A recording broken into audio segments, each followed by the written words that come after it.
13장 말씀을 중심으로 좁은 문으로 들어가기를 힘쓰라라는 제목으로 함께 은혜를 나누고자 합니다. 지금 예수님은 예루살렘을 향하여 나아가고 계십니다. 왜 예수님께서 예루살렘으로 가셨을까요? 여러분, 그것은 우리가 아는 대로 예수님이 예루살렘에 가셔서 십자가를 지시고 십자가에서 죽으시기 위해서 가신 것입니다. 누가복음을 읽어보면은 누가복음은 일관되게 예수님께서 예루살렘에 가시는 그 계획이 이미 정해진 계획 속에서 하나하나 차례차례 진행되는 것을 설명하고 있습니다. 누가복음 9장 31절 말씀을 함께 읽어보겠습니다. 시작. 영광 중에 나타나사 장차 예수께서 예루살렘에서 별세하실 것을 말할세. 아멘. 우리가 몇 주 전에 함께 살펴보았던 예수님이 변화산에서 변화하셔서 모세와 엘리야와 만나 예수님이 예루살렘에서 별세하실 것을 의논했다. 제가 설교를 드린 것을 여러분 기억하시죠? 별세가 그때 뭐라 그랬습니까? 제가 별세가 헬라어로 엑소더스란 말은 새 출발, 탈출 이런 의미라고 말씀을 드렸습니다.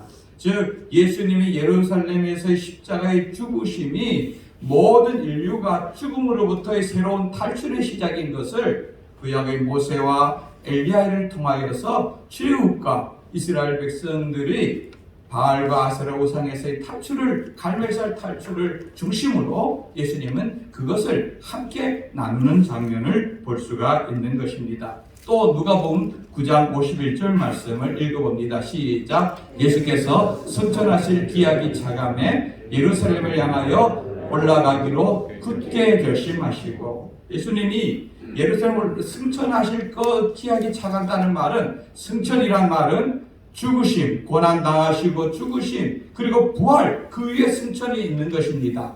예수님은 그 계획을 가지고 예루살렘으로 가시는 길을 굳게 결심하시고 올라가셨다고 말하고 있습니다.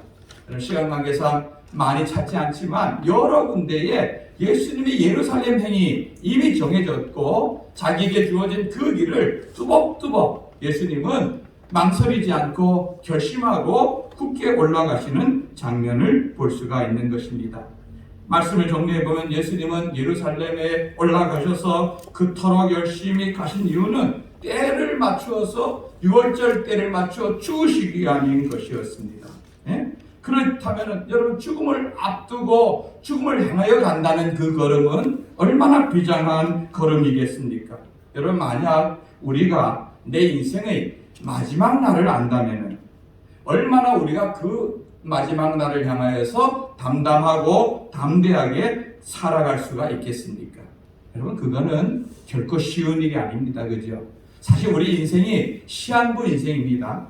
언제 떠날지 모르지만 분명히 죽을 날이 있으면서도 그 날을 모르니까 마치 어제가 오늘이 되고 오늘이 내일 될 것 같으니까 우리가 인생의 계획을 세우고 하루하루를 그냥 살아가는 것이죠.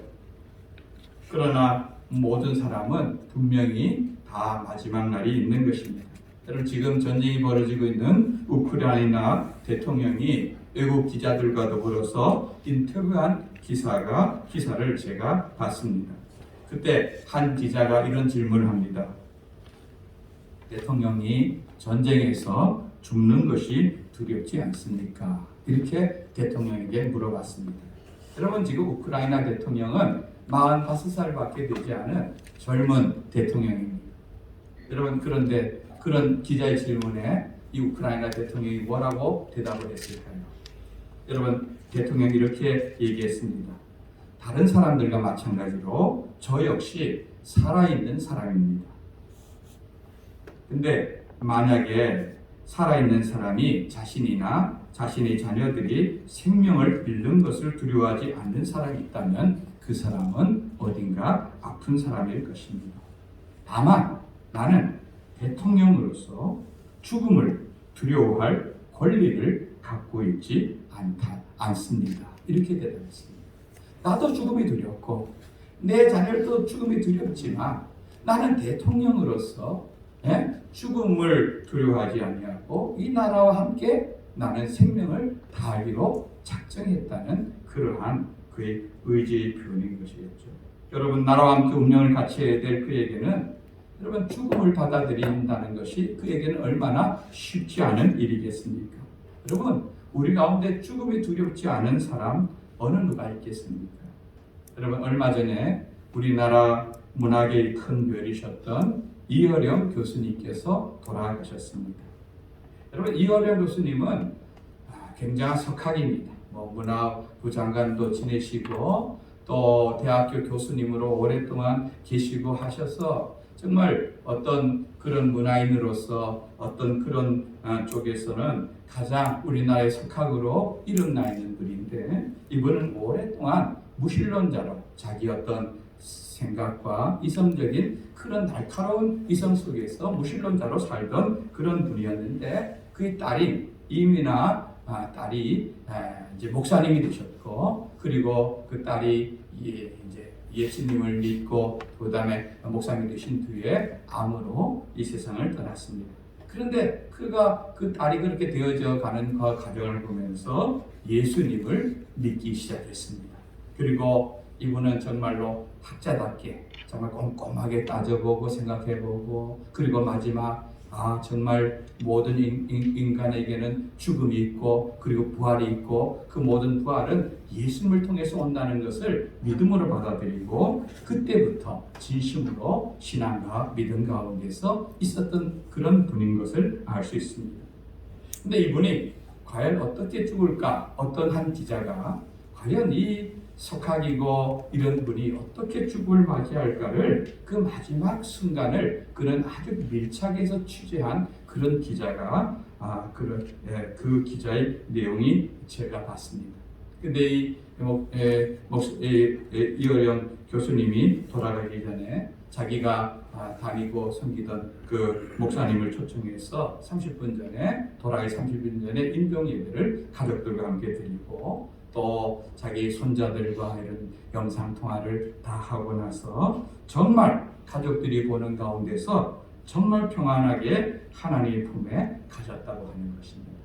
그를 이렇게 가까이서 지켜본 그 기자의 말에는 죽음에 대한 공포가 있을 텐데도 후회 없이 끝까지 자기 맨정신으로 죽음과 마주하는 담대함이 그에게 있었다고 하는 것입니다.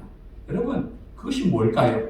여러분, 죽음의 현장에 가보면은 그 사람이 과연 믿음을 가지고 사는 사람인지 그렇지 않은 사람인지 아는 것이 드러난다는 것입니다. 참된 믿음을 가지고 있는 사람은 죽음 너머에 있는 부활 그리고 하나님 나라를 바라보기 때문에 이 어려운 것처럼 죽음을 피하려고 하지 않고 두려워하지도 아니하고 담담하게 그것을 받아들이며 평안하게 주님의 나라를 꿈꾸며 나아가는 것입니다. 저는 그것이 신앙의 힘이라고 생각하는 것입니다. 저와 여러분 속에도 이런 믿음이 충만하기를 주님의 이름으로 축원드립니다. 어쩌면 우리는요, 하루하루 다가오는 이 죽음을 맞이하기 위해서 오늘을 살아가고 있는 것입니다.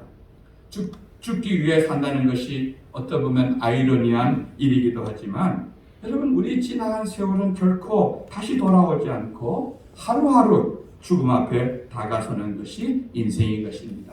아직 젊은 오늘 결혼하고 신혼여행 갔다 온 분들도 있고 젊은 학생들도 있고, 그런데 학생들 속에는 어떤 죽음에 대한 이것이 먼 미래의 일로 여겨지지만, 여러분, 살아보니까 저도 60이 이제 넘지 않았습니까? 살아보니까 인생은 잠깐이고, 요즘 새벽 기도에 말씀 나눈 것처럼 인생은 나그네 길이고 짧은 길인 것을 알 수가 있고, 저는 언제 떠나도 이상하지 않을 나이에 이미 접어들었다고 생각하는 것입니다. 여러분, 예수님은 비록 33세의 젊은 나이였지만 자신을 통해 이루실 그 고난과 죽음과 부활 승천을 향하여서 그 예루살렘으로 올라가는 그 길, 사명의 길을 담담하게 또 담대한 마음으로 걸어 올라가고 계셨습니다. 저와 여러분들도 오늘 우리에게 주어진 하루를 소중히 여기고 언제 우리 주님 만난다 할지라도 부끄럽지 않은 모습으로 복음과 하나님 나라를 위해 살다가 주님 앞에 가는 성도들이 되시기를 주님의 이름으로 축원드립니다. 오늘 본문은요, 이 구원에 대한 질문과 예수님의 대답이 나오는 것이 오늘 말씀입니다. 어떤 사람이 한 사람이 예수님께 이렇게 질문합니다. 23절 말씀을 읽어봅니다. 시작. 어떤 사람이 여짜오되 주여 구원을 받는 자가 적으니까. 이 말은 무슨 뜻입니까? 여기서 어떤 사람은 아마 지금 예수님과 함께 예루살렘을 향해 올라가는 그 무리 중에 한 사람일 것입니다. 그 사람들 유대인이죠. 이 사람이 이렇게 말했습니다. 예수님, 구원받는 사람이 적습니까? 많습니까? 여러분, 그 당시 유대인들의 생각은요, 우리 유대인은 하나님이 택한 선민이다. 선민. 하나님께서 선택한 민족이다. 이 생각이 강하여서 우리는 구원 얻었다. 이 생각이 그들은 강하고, 그 대신에 이방인들, 유대인 아닌 이방인들, 여러분 유대인이 많겠습니까? 이방인이 많겠습니까? 이방인이 많죠. 훨씬 많죠. 그죠? 유대인이야말로 몇 명 안 되지 않습니까? 1000만 명도 안 되는 그런 유대인이고, 다른 이방인들은 수억 명이 되는데, 그들의 관점에서 이방인은 뭐라고 생각했냐면은, 유대인의 관점에서 이방인은 저들은 지옥의 땔감이다.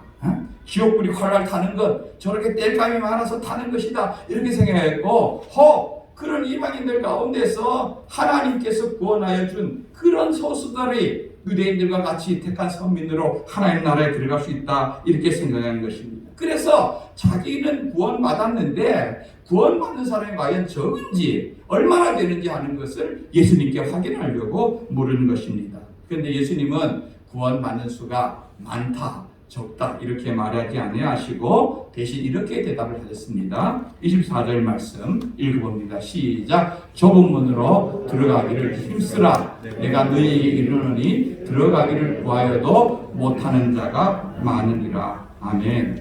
여러분, 여기서 말하는 좁은 문이라는 것은 분명하게 천국으로 들어가는 그 문을 가리킬 것입니다. 마태복음 7장에서도 너희는 좁은 문으로 들어가기를 힘쓰라. 그 길은 길이 좁고 협착하여 찾는 이가 적다. 이렇게 말하고 있습니다. 세상의 길은 넓고 그 길은 많은 사람이 가는 길이지만 천국으로 가는 길은 좁고 그런 길이라 하는 것을 말하고 있습니다. 그리고 오늘 25절 말씀에 보면은 집 주인이 일어나 문을 한번 닫은 후에는 밖에서 열어달라 그래도 열어줄 수가 없다. 이렇게 말하고 있습니다. 여러분, 이 말은 지금은 문이 열려있는 상태이지만 언젠가 이 문이 닫힐 때가 있다는 것입니다. 그때는 이 문이 닫히면은 아무리 들어가려고 해도 좁은 길을 할지라도 지금은 열려있지만 그때는 아무리 들어가도 들어갈 수가 없다는 말입니다. 여러분, 구약에 보면은 우리가 노아라고 하는 사람을 만납니다. 그때에 이 세상에 죄가 넘쳐났습니다. 그래서 하나님께서 노아에게 말했습니다. 노아야, 100년 뒤에 이 땅에 내가 큰 홍수를 나게 해서 이 땅에 모든 인류를 멸망할 것이다. 그래서 노아에게 말했습니다. 너는 방주를 준비해라. 여러분, 그래서 그 100년이라는 시간을 주어서 노아는 그 기간이 뭡니까? 뭐 하는 시간입니까? 방주를 준비하는 시간이고 또 그 방주에 들어올 사람을 다른 사람들에게 전도하는 그런 시간을 가졌던 것을 알 수가 있습니다. 왜냐하면 이 배에 올라타야지만 구원을 받기 때문인 것입니다. 여러분, 그때 노아가 어디에다가 그 방주를 지었을까요? 바닷가에다 지었을까요? 산에다 지었을까요? 뭐 분명한 지명은 안 나오지만 제 생각으로는 산에다 지었을 것입니다. 왜 그렇겠습니까? 산에는 나무 구하기 싫고 하나님의 말씀에 노아야, 지금의 이 물이 지금 여기 삼척으로 말하면 보항산도 넘고 높은 산도 넘고 모든 이 땅에 있는 산들을 산을 다 넘어서 이 땅에 있는 모든 인류를 다 멸하리라. 여러분, 어떻게 보면 믿지 못할 이야기지만 노아는 하나님의 약속의 말씀을 그대로 믿었고 그래서 산에서 방주를 만들었어요. 100년 동안에 자기 가족들과 더불어 만들었습니다. 여러분, 그 당시 노아가 만든 방주의 크기를 지금의 계산으로 해보면은 한 15,000톤급 되어지는 큰 배입니다. 노아 8식구가 타기에는 너무나 큰 배입니다. 거기에 우리가 아는 대로 각종 짐승들도 함께 타고 그들도 구원하는 그런 것을 만들어 놓은 것입니다. 여러분, 노아는 하나님이 주신 말씀을 분명히 때가 되면 이루리라 생각했고 성실하게 그 배를 만드는 것입니다.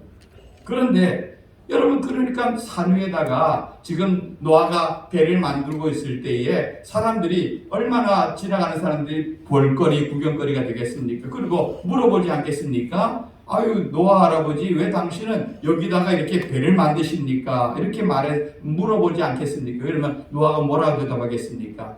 하나님께서 나에게 말씀하셨습니다. 100년 뒤에는 이 땅에 큰 홍수가 나서 모든 생물들이 다 죽을 것입니다. 이 배에 올라타야지만 구원을 얻을 것입니다. 이렇게 얘기했을 때 사람들이 뭐라고 했을까요? 뭐라고 했을까요? 아이고, 저 영감이 맛이 같구나, 덜았구나, 그렇게 생각하지 않았겠습니까? 아이고, 배를 만들려면 바다에다 만들든지 강에다 만들어야지. 저 산꼭대기에 물이, 지금 저까지 가본 적이 없는데 어떻게 저까지 물이 가고 난단 말인가. 어느 누구도 믿지 않았습니다. 결론적으로 보면은요, 그렇게 홍수가 나고 40일 40야를 하늘에 물이 쏟아지고 땅에서 물이 올라올 때에 결국 그 배에 탄 사람은 노아의 가족 8명밖에 없었습니다. 그리고 그 방주의 마지막 문을 보면은 하나님께서 문을 닫았다, 이렇게 성경은 표현하고 있습니다. 그 말은 뭡니까? 그 뒤에 사람들이, 아이고, 지금 이 비가 하루 이틀 내리는 비가 아니라 열흘 20일 내리니까 그때서야 아이고, 노아에게 말씀한 그 하나님이 정말 그 말씀대로 그것을 이루는구나 하고 와서 배를 두드리고 문을 열려고 해도 이미 닫혀버린 그 문은 더 이상 열 수가 없었다는 말입니다. 후회해도 그때는 이미 소용이 없었다는 것입니다. 여러분, 이것은 지난 과거 이야기지만 과거 이야기만은 아닙니다. 로마서 11장 25절 말씀을 앞을 보고 읽어보겠습니다. 시작. 형제들아, 너희가 스스로 지혜있다 하면서 이 신비를 너희가 모르기를 내가 원하지 아니하노니, 이 신비는 이방인이 충만한 수가 들어오기까지 이스라엘의 도로는 무던하게 되는 것이라. 아멘. 로마서를 보면은 바울이 구원의 신비에 대한 부분을 얘기하면서 지금 이 유대인들에게 복음의 문이 닫혔지만 언젠가는 이방인의 수가 차면은, 이방인은 유대인 말고 다른 민족 말하죠. 저와 여러분 같은 이런 사람들을 다 이방인이라 합니다. 이방인의 수가 다 차면은 언젠가 이스라엘이 그때는 다시 복음의 문이 열릴 것이다 하는 것입니다. 쉽게 말하면, 다른 말로 하면은 이방인의 수가 몇 명인지 성경에 분명히 기록되어 있지 않았지만 그 수가 다 차면은 유대인들에게서 구원을 얻게 되어지고 그 후에는 종말이 온다는 것을, 신비한 일이지만 바울은 영적으로 깨닫고 그것에 대한 예언을 쓰고 있는 것입니다.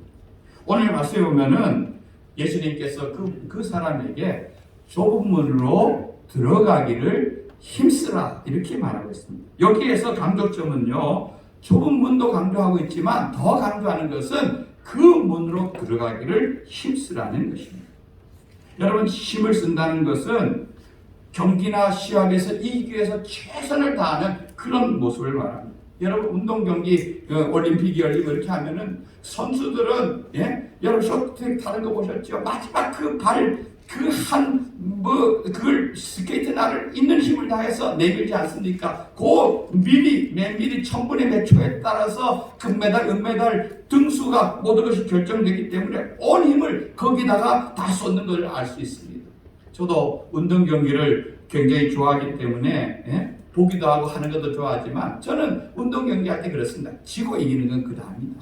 모든 경기에는 순간순간 최선을 다해야 된다. 물론 그래서 이기면 좋지만 저도 그렇게 최선을 다하고 나면은 아쉬움이 없게 되는 것을 알 수가 있습니다. 이렇게 힘쓰라고 하는 것은, 힘쓰라고 하는 이유는 뭡니까? 나중에 구하여도 얻지 못하는 사람이 많다는 것을 알 수가 있는 것입니다. 여러분, 그러니까 구원, 우리가 좁은 문으로 들어갔다고 해서 안심할 것이 아니라 계속해서 믿음으로 끝까지 이 길로 가기를 힘쓰는 자가 되어야 될 줄 믿습니다. 이 길은 좁은 문으로 들어가고 또 좁은 길이 계속되는 길입니다. 그렇기 때문에 끝까지 힘써야 될 줄로 믿는 것입니다. 우리가 잘 아는 바울은요, 빌립보서 3장에 보면은 그가 예수님 전하고 선교하다가 지금 로마의 감옥에 있는 그는 이렇게 고백하고 있는 것입니다. 형제들아, 나는 아직 내가 잡은 줄로 여기지 아니하고 오직 한 일, 즉 뒤에 있는 것은 잊어버리고 앞에 있는 것을 잡으려고 표대를 향하여 그리스도 예수 안에서 하나님이 부르시는 부르심의 상을 위하여 달려가더라. 여러분, 바울 같은 사람도 나는 구원 얻었다, 나는 이만큼 했으니까 됐다, 예수님을 위해서 이만큼 사역했으니 이제 주님으로부터 뭔가 얻을 것이다 기대하는 인생이 아니라, 나는 하나님께서 나를 부르시고 나를 여기 했는데 나는 뒤에 있는 거, 내가 잘한 일, 이것들 때문에, 또 어떤 실패한 일 때문에 얽매이거나 좌절하거나 절망하지 않고, 잘한 일 때문에 거기에 자만하지 않고 표대인 예수님을 향하여서 나는 끝까지 달려가는 그런 경주자로서 살 것이다. 여러분, 저와 여러분들도 분명히 목표를 정하시기를 바라는 것입니다. 예수님 그분을 목표로 해서 믿음으로 달려가는 그런 인생 되기를 간절히 바라는 것입니다. 여기 보면 문 밖에 서 있는 사람들이 나름대로 억울하잖아요. 문이 닫혔는데. 그래서 25절에 26절에 이렇게 말합니다. 앞을 보고 읽어봅니다. 시작. 그때에 너희가 말하되 우리는 주 앞에서 먹고 마셨으며 주는 또한 우리를 길거리에서 가르치셨나이다 하나. 아멘. 이 말은 뭡니까? 예수님, 우리도 예수님과 함께 밥 먹는데 우리도 같이 먹었습니다. 우리도 예수님 길에서 예수님 가르칠 때 우리도 받았습니다. 오늘 말로 하면 우리도 교회에서 주는 밥도 먹고 우리 교회에 적을 두고 신앙생활하고 이렇게 했습니다. 그걸로 내가 천국 백성 아닙니까? 그런데 뭐라고 합니까? 우리가 열심히 내 나름대로 신앙생활을 한다고 했는데 결론적으로 가서 주님 앞에 갔을 때 주님이 나는 너를 도무지 버리. 아이고 예수님, 저 삼척 동북에 다녔습니다. 네? 그때 이은식 목사님하고 같이 밥도 먹고요, 또 같이 신앙생활하고 이렇게 했습니다. 그런데 예수님이 나는 너를 도무지 모른다 이러면 여러분, 이것처럼 황당하고 어려운 일이 어떻게 있겠습니까? 여러분, 그렇다고 해서 우리가 아이고 내가 구원 받았을까 못 받았을까 너무 불안해하지 마시기 바랍니다. 여기서 말하는 것은 우리 예수님 꼭 붙잡고요, 예수님께 시선을 고정하고 우리가 뒤돌아보지 말고 앞만 향해서 나가라는 그런 말씀인 것입니다. 예수님이 우리 말씀으로 우리 인도하시면 멈추라면 멈추고 가라면 가라는 것을 말하는 것입니다. 그렇게 살다 보면은, 바울이 예수님 뜻대로 하다 보면은 언젠가 그 주님 앞에 설 그날을 우리가 기다리고 기약하고 있는 것을 알 수가 있는데, 저와 여러분들 모두가 다 한 사람이 나온 자도 없이 천국에서 만나는 그런 은혜가 있기를 원하는 것입니다. 30절 말씀을 한번 읽어보길 원합니다. 30절 말씀 시작. 보라, 나중된 자로서 먼저 될 자도 있고 먼저 될 자로서 나중될 자도 있느니라. 아멘. 여러분, 신앙생활은요, 얼마나 내 경력이 오래됐는가 이게 결코 중요하지 않다는 겁니다.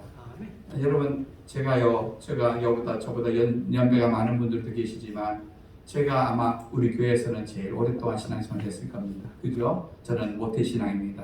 60년이 넘는 동안 이 교회의 조직 안에 몸담고 있는 사람입니다. 목사도 됐습니다. 그게 중요하지 않다는 겁니다. 예, 하나님 앞에서는 누구라도 이 마지막에 열린 문 안에서 주님 만나는, 또 함께 만나는 그러한 신앙생활로 그런 신앙생활로 가야 된다는 것입니다. 내가 얼마나 경력이 되고 내가 어떤 직분을 가졌고 어떤 봉사를 했고 이게 아니라, 우리가 지난날 어떤 우쭐될 필요도 없고 또 절망할 필요도 없이 오직 표대인 예수님 붙잡고 이 믿음 안에서 끝까지 달려가는 우리 인생이 되길 바랍니다. 말씀을 마칩니다. 저와 여러분들 언젠가 주님 만나고 주님 앞에 섰을 때 참 잘했다, 사랑하는 내 아들아, 내 사랑하는 딸아, 칭찬 듣고 기쁨으로 잔치 참여하는 우리 모든 성도들 되기를 주님의 이름으로 축원드립니다. 아멘.